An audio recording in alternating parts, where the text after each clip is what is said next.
ముఖ్యమంత్రుల పనితీరుని మదింపు చేసేందుకు మన దేశంలో ప్రత్యేక వ్యవస్థ సిస్టమ్ ఏదైనా ఎవాల్వ్ కావాల్సిన అవసరం ఉందా? ఎన్నికల ముందు అధికారంలోకి వచ్చేందుకు అడ్డగోలుగా హామీలు ఇచ్చి తీరా గెలిచిన తర్వాత మాత్రం ఆ హామీల మీద నాలిక మడతేసే నైజానికి చెక్ పెట్టాలంటే అసలు ఎలాంటి కాన్స్టిట్యూషనల్ మెజర్స్ అవసరం మనకి? అసలు ముఖ్యమంత్రులుగా ఇన్ని విడతల మించి కాకూడదు అనే నిబంధన అనేది ఒకటి వస్తే గనక బాగుంటుందా? ఇలా ఎందుకు అనిపించిందో తెలుసా?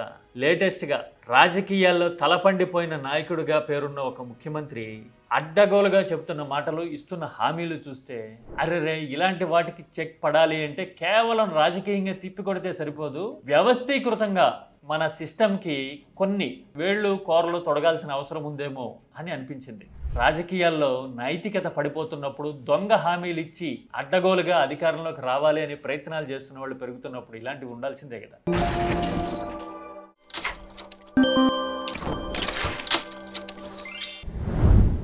బీహార్ ఎన్నికల టైంలో నితీష్ కుమార్ మాట్లాడుతున్న మాటలు కానీ, ఇస్తున్న హామీలు కానీ చూస్తుంటే నోరేళ్ల పెట్టే పరిస్థితి వచ్చినట్టుగా ఉంది. మళ్ళీ గెలిపించి మరో 5 ఏళ్ళు అధికారం ఇస్తేట ఆయన 1 కోటి ఉద్యోగాలు కల్పిస్తారట. 5 साल में हम लोग 1 करोड़ युवाओं को सरकारी नौकरी, అంటే 5 ఏళ్లలో 1 కోటి ఉద్యోగాలు నితీష్ కుమార్ కల్పించటమే నిజమైతే మరి ఈ దాదాపు 20 ఏళ్లుగా అధికారంలో ఉన్నారు కదా, ఇప్పటి వరకు ఆయన ఎన్ని కోట్ల ఉద్యోగాలు క్రియేట్ చేసి ఉండాలి? లెక్క తీస్తే వాస్తవాలు ఎట్లా అర్థమవుతాయి? పనితీరుని బట్టే కదా ఫ్యూచర్ కూడా డిసైడ్ కావాల్సింది.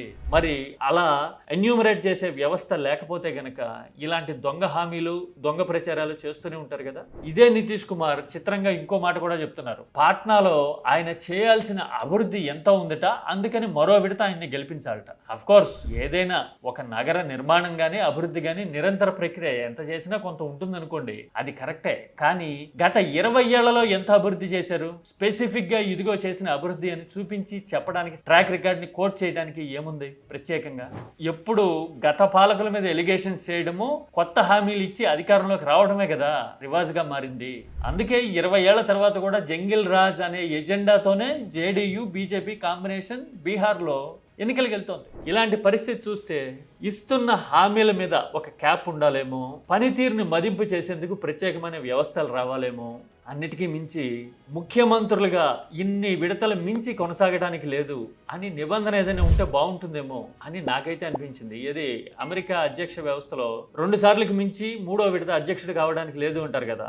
దురదృష్టవశాత్తు మన వెస్ట్ మినిస్టర్ పార్లమెంటరీ సిస్టంలో అలాంటి ఏర్పాటు లేదు. అలా లేకపోవడం వల్ల జనాన్ని ఎమోషనలైజ్ చేసి ఎన్నికల సమయం వచ్చేసరికి మీడియా పబ్లిసిటీతోనో, లేదంటే గనక రాజకీయ పబ్బం గడుపుకునేందుకు ఏదో విధంగా రెచ్చగొట్టేసో కొత్త హామీలు ఇచ్చి అధికారంలోకి రావడం, సుదీర్ఘకాలం అధికారంలోకి ఉన్న తర్వాత కూడా అడ్డగోలుగా నాలిక మడతేయటం అనేది అలవాటైపోయింది. ఇది కేవలం బీహార్కి సంబంధించిన విషయమే కాదు కదా, మీకు అర్థమైంది కదా. అందుకోసమే అసలు ఇలాంటి పరిస్థితికి చెక్ పెట్టేందుకు ఎలాంటి మార్పు అవసరం అనే చర్చ ఒక బీహార్లోనో ఇంకో రాష్ట్రంలోనే కాదు, దేశవ్యాప్తంగా జరగాల్సిన అవసరం ఉందేమో అని అనిపించట్లేదా? మన దగ్గర మార్పు రావాలంటే జనం రియలైజ్ అయ్యి తెలుసుకొని పక్కన పెడితే తప్ప మార్పు రావట్లా. మనం ఇంతకు ముందు ఒడిశా అనే రాష్ట్రంలో చూసాం. సుదీర్ఘకాలం 25 ఏళ్ల పాటు అధికారంలో ఉన్న తర్వాత మరోసారి రాజకీయ వ్యూహాలతో గెలిచేందుకు నవీన్ పట్నాయక్ రంగం సిద్ధం చేసుకున్నారు పాపం. కానీ ఆయన ఆరోగ్య పరిస్థితి అంతంత మాత్రంగా ఉందని, మాట్లాడుతుంటేనే షేక్ అవుతున్నారు అని వీడియోలో కనిపించేసరికి జనం ఆలోచనలో పడి ఆయన ఓడించారు. బహుశా బీహార్లో కూడా అలాంటి పరిస్థితి వస్తే తప్ప మార్పు రాదేమో అని ఇప్పుడు చాలా మంది కనిపిస్తూ ఉంది. ఎందుకంటే నితీష్ మానసిక పరిస్థితి మీద చాలా సందేహాలు ఉన్నాయి.